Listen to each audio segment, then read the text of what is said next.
welcome back to another episode of the Association Spotlight Series.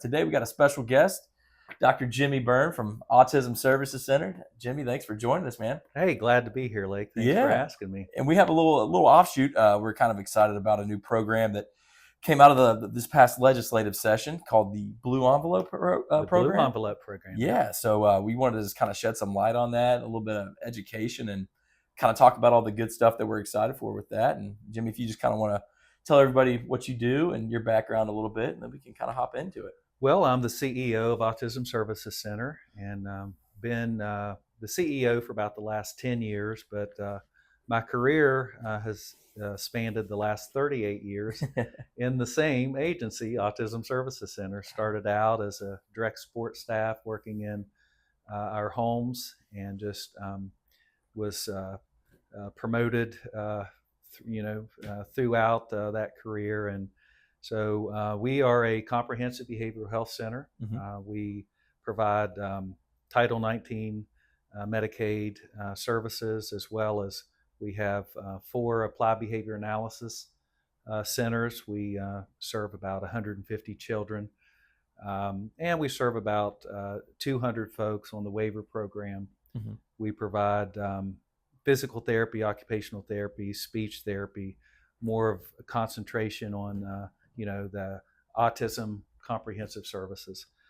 We have an array of other services, but we spend a good bit of time in schools. We work in about 17 school districts, so we stay pretty busy. You guys, you all just continue to expand and grow, and it's really awesome to see. Yeah. Well, I tell you, we need more services, actually. Unfortunately, we have about 500 children on our wait list for applied behavior analysis services. And, we're dealing with a workforce shortage right now. Yep. And have been for several years. But in the last year or so, we have made better gains with staffing. So we hope to whittle that wait list down as much as we can. Yeah, definitely. And your all's most recent clinic opening was in St. Albans in the past? St. Albans, yeah. We're really excited about our new clinic in St. Albans. We were welcomed by the city and the city leaders there, and we appreciate their welcoming. And I tell you, we already have a wait list of over 100 folks. Just that. A short time. Gosh. I tell you, with the incident rate of autism, and just there's still a lack of services. The wait list fills up pretty quickly. Oh, I know. It's we're trying to chip away as best we can, aren't we? Yeah.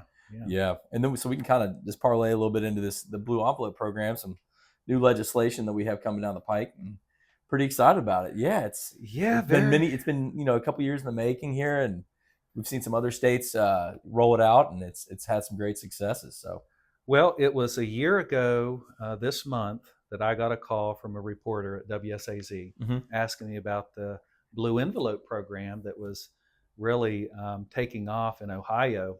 I think at the time in July of 2025, they had about 44 counties with the Blue Envelope program. And truthfully, Lake, I didn't know a lot about the Blue Envelope program, but I started investigating it, and everything was positive about the Blue Envelope You're like, oh program. my gosh. I couldn't see any downside to it. And the reporter said, "Hey, can I interview you about it?" And I said, "Sure." And by that time, I had called Brad about it and spoken to him and said, here's what this Blue Envelope program's about. Here are the advantages. And of course, Brad was up for doing some advocacy to see if we could get that in West Virginia.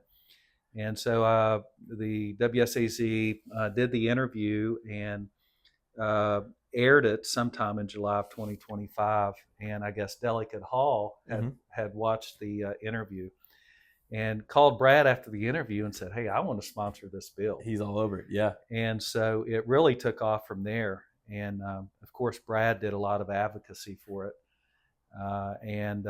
So it was passed this legislative season. It looks like it's going to roll out January 1st, 2027. Yep.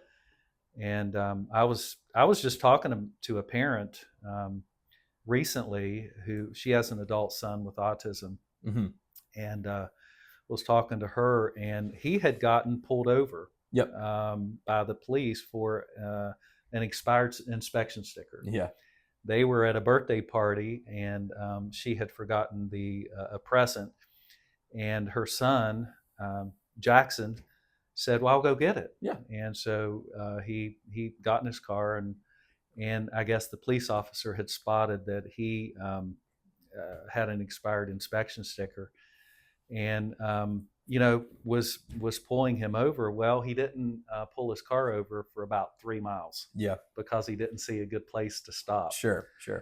So I know that probably alerted the police officer, what's going on here? Why is this guy, but she had, talked to her son that if he's ever pulled over, to make sure that he identifies himself to have autism, and if he acts strange or rude, it's not intentional. Sure.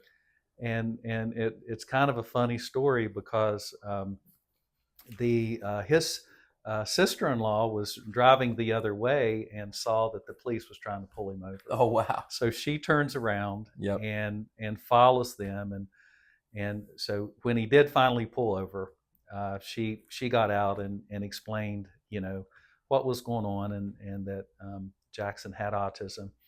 And she said the police officer could not be more understanding. Great.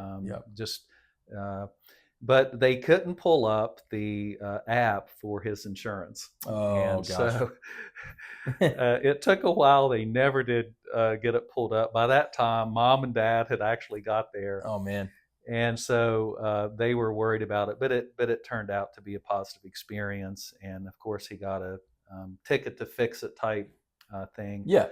And everything turned out to be well. But she was telling me the concern she had is her son was 6'3", 300 pounds, and kind of intimidating guy, just the size. Imposing, sure. Big guy. And so with the Blue Envelope program, it's just a common sense program to help. And it's for our listeners, it's a packet that we'll kind of explain. It's an actual blue envelope packet that folks comes can carry with a blue decal. So as soon as the officer initiates, and the blue decal lives on their license plate. No, it lives on their back windshield. Back windshield. Sorry. Yep. So it's identifiable. And the officer is going to immediately know, hey, there might be a driver here with autism or dementia or an individual with intellectual or developmental disability. Yeah. So it kind of covers three of those. Covers all three under that umbrella. Yep. And it's a safety program, it's a communication program, and it's a program to reduce any misunderstanding, of course, that can happen. And the initiative, like it recognizes that we all can communicate differently. Yep. We can all process information differently. We can all respond to stress differently. Absolutely. Yep. But that can come across as really odd behavior, strange behavior. Sure. And that could be, a concern. So the police officer up front will have the information they need that can help explain some of the behavior that they may see. Sure.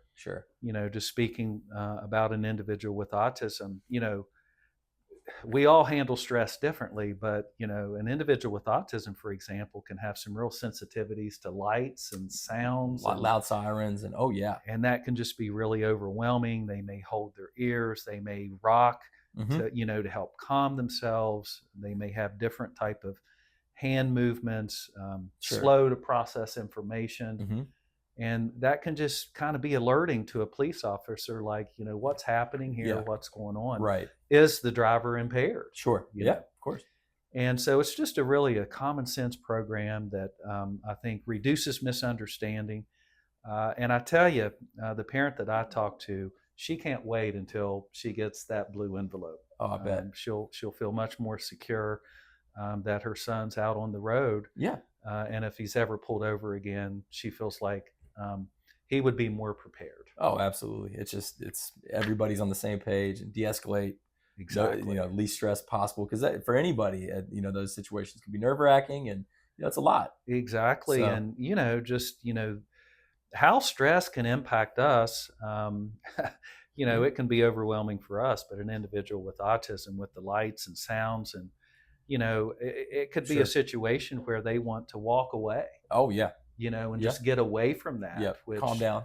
Which could be very concerning for a police officer. So I think, you know, even most of all, the police officer will be more prepared to be able to have an interaction that, you know, it would be different than most drivers. Absolutely. And I know, you know, during the legislative session, the state police or state troopers, everyone it seemed that we talked to, we're all behind this. This is like, this is great. Like we need that. We would love to have this. Yeah, exactly. I mean, to be able to get an envelope that's describing all the characteristics, all the safety issues, the differences in communication.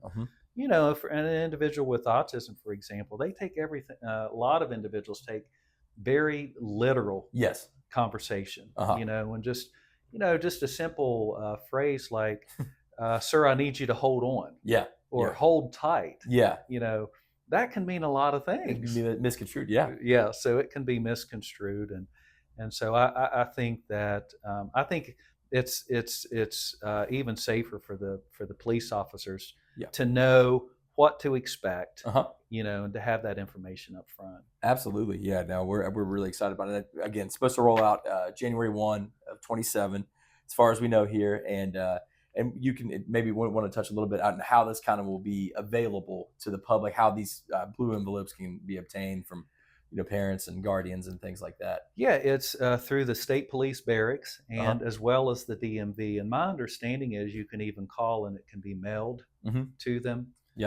So I think it's, you know, the legislatures are trying to make it as convenient as possible for families to get a hold of these blue envelopes. And I'm hoping, you know, leading up to January 1st that, you know, we get more information out there. Perhaps, you know, some of the media can spread this information so that families can take advantage of this program. Yeah, it's a great resource. And I hope so too. You know, leading the fall, the winter, there's some good educational campaigns coming out. Kind of just getting folks who are like, oh gosh, you know, I had not even heard about, you know, not everyone follows the legislative session as much as we do. So I got it. That's tough to, you know, remember sometimes. But so just hopefully here in the winter time, we can get some good educational and folks know about it. And it seems like they are going to be kind of placed in many places, a lot of, you know, pretty easily attainable. So well, yeah, and if it can be mailed to folks, I think even better. That's really a key. Yeah, because as we know in West Virginia too, we're such a rural state. A lot of folks are sometimes a couple hours from a resource, you know, a hub, a DMV hub, or anything. Exactly. So that's one step that will make it easier. You know, programs are great, but if people aren't aware of them, then they're not as helpful. Right. We got to make sure they know about them. Right. So I hope maybe the West Virginia Behavioral Health Providers Association can take a lead in that too. To make sure that we get that information out, and you know, even all of the providers that belong to our association perhaps would share that information, put it on their websites, make sure that they get the information out. Yeah, absolutely. It's awesome. It's an exciting thing. I know everybody's looking forward to it. So, well, Jimmie, thanks for talking with us and running through that. It's a really cool thing. And it's good to have some positive news. Absolutely. You know, it is nice. So thanks for having me, Leg. All right, Jimmie. Thank you.